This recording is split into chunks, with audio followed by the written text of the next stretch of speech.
एक माँ की नसीहत। सर्दियों की तेज हवा गांव की कच्ची गलियों से गुजर रही थी। आसमान पर काले बादल छाए हुए थे। गांव के एक पुराने मकान में आमिना मिट्टी के फर्श पर बैठी अपनी माँ जरीना के पांव सहला रही थी। कमरे में एक धुंधला सा चिराग जल रहा था, जिसकी रोशनी आधे कमरे तक भी नहीं पहुंच रही थी। जरीना के सीने से हर सांस के साथ भारी सी सीटी की आवाज़ आती। वो हल्की मुस्कुराहट के साथ बोली, बेटा, आज सर्दी बहुत है, खिड़की बंद कर लो। आमिना ने खिड़की बंद की और चादर लपेटकर माँ के पास बैठ गई। अम्मी, दवाई कब लेंगी? जरीना ने चेहरा मोड़कर कहा। आमिना, कभी किस्मत को इल्ज़ाम मत देना। जो होता है उसमें अल्लाह की हिकमत होती है। आमिना की आंखों में नमी आ गई। अम्मी, ये हिकमत आपको बीमार करके दिखा रही है। जरीना ने थके हुए लहजे में कहा। बेटा, दुख भी अल्लाह की तरफ से इम्तिहान होते हैं, और जो इम्तिहान पास कर ले वो कभी नहीं हारता। चंद साल पहले तक उनका घर हंसी खुशी आबाद था। आमिना के वालिद फहद गांव के वाहिद मजदूर थे, जो शहर जाकर दिन भर ईंटें उठाते और शाम को लौटते वक्त हंसते हुए कहते, जरीना, एक दिन मैं तुम्हें पक्की छत वाला घर बना दूंगा। लेकिन एक दिन वो ख्वाब अधूरा रह गया। शहर की फैक्ट्री में हादसा हुआ और फहद की लाश गांव लौट आई। उस दिन आमिना सिर्फ 8 साल की थी, मगर उसने माँ की आंखों में पहली बार वो खालीपन देखा जो कभी ना भर सका। जरीना ने हिम्मत बांधी।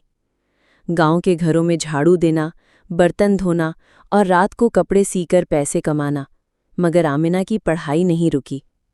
बेटा, तुम पढ़ोगी, तुम अपनी किस्मत खुद लिखोगी, वो हर रात कहती। वक्त गुजरता गया। जरीना के फेफड़े कमज़ोर होने लगे। डॉक्टर ने कहा, अगर इलाज फौरन ना हुआ तो देर हो जाएगी, मगर इलाज के पैसे कहाँ से आते? आमिना ने चुपचाप स्कूल छोड़ा और गांव की एक दुकान पर काम करने लगी। एक दिन दुकान के मालिक ने कहा, बेटी, तुम अपनी उम्र के बच्चों की तरह क्यों नहीं खेलती? आमिना ने नज़रें झुकाकर जवाब दिया, साहिब, खेलने के लिए माँ की मुस्कुराहट चाहिए, और वो तब आएगी जब वो ठीक हो जाएंगे। सर्दियों की एक काली रात थी। बाहर बारिश और ठंडी हवा, और अंदर जरीना की तेज सांसें।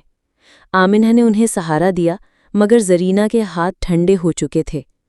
आमिना, जरीना ने धीरे से कहा, करीब आओ। आमिना ने कान उनके होंठों के करीब किया। बेटा, याद रखो, इंसान चाहे टूट जाए मगर अपनी रोशनी न छोड़े। जैसे दिया, चाहे कितना ही पुराना और टूटा हुआ हो, अगर जल रहा है तो अंधेरा नहीं होने देता।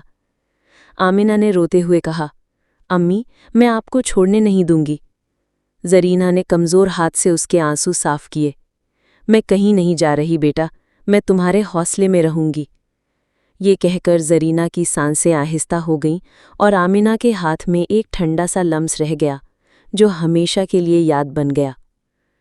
चंद दिन बाद आमिना ने घर के बाहर एक पुराना मिट्टी का टूटा हुआ दिया रखा। हर रात उसमें मोमबत्ती जलाती।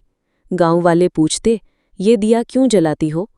आमिना मुस्कुराकर कहती, ये दिया मुझे याद दिलाता है कि टूट कर भी रोशनी दी जा सकती है। सालों बाद आमिना ने अपनी मेहनत से गांव में पहला स्कूल बनाया। स्कूल के दरवाजे पर वही टूटा हुआ दिया रखा है। जब कोई बच्चा पूछता, ये क्यों रखा है, तो आमिना कहती, क्योंकि इंसान चाहे कितना ही टूट जाए, अगर हिम्मत है तो वो दूसरों के लिए रोशनी बन सकता है। ये कहानी हमें ये सबक देती है कि ज़िंदगी का सबसे बड़ा हौसला ये है कि हालात आपको तोड़ दें, मगर आप दूसरों के लिए उम्मीद का चिराग जलाना न छोड़ें। टूटा हुआ दिया भी अंधेरे में रोशनी देता है, बस शर्त है कि आप बुझने ना दें। कहानी पसंद आए तो वीडियो को लाइक और चैनल को सब्सक्राइब करना न भूलें। शुक्रिया।